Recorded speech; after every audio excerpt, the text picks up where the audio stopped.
بسم اللہ الرحمن الرحیم۔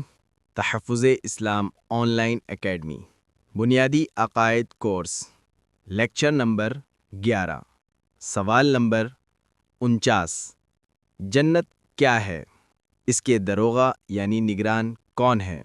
جواب: جنت ایک مکان ہے جو اللہ عز و جل نے ایمان والوں کے لیے بنایا ہے۔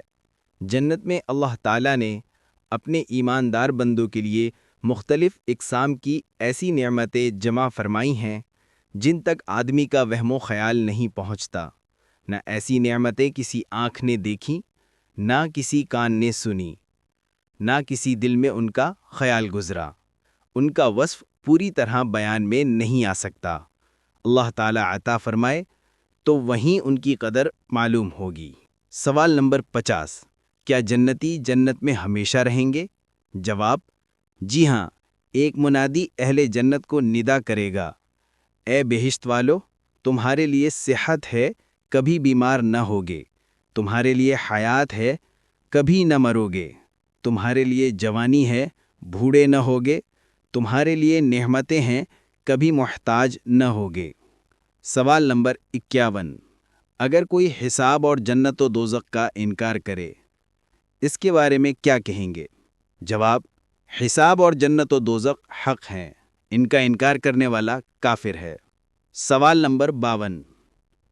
ایمان کسے کہتے ہیں؟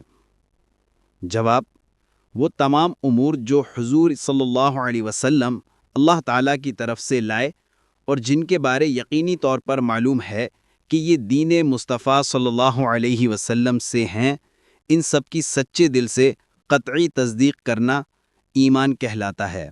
جیسے اللہ تعالیٰ کی وحدانیت، تمام انبیاء علیہم السلام کی نبوت، حضور صلی اللہ علیہ وسلم کا خاتم النبیین ہونا، اسی طرح حشر و نشر، جنت و دوزخ وغیرہ کا اعتقاد یعنی یقین رکھنا۔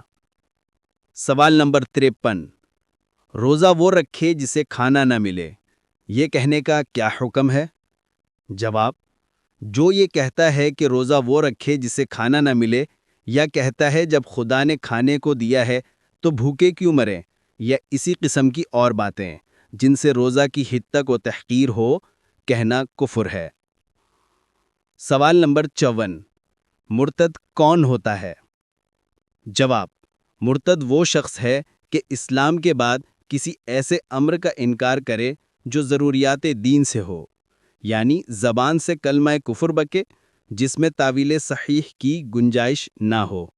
یوں ہی بعض افعال بھی ایسے ہیں جن سے کافر ہو جاتا ہے، مثلاً بت کو سجدہ کرنا، مصحف شریف کو نجاست کی جگہ پھینک دینا۔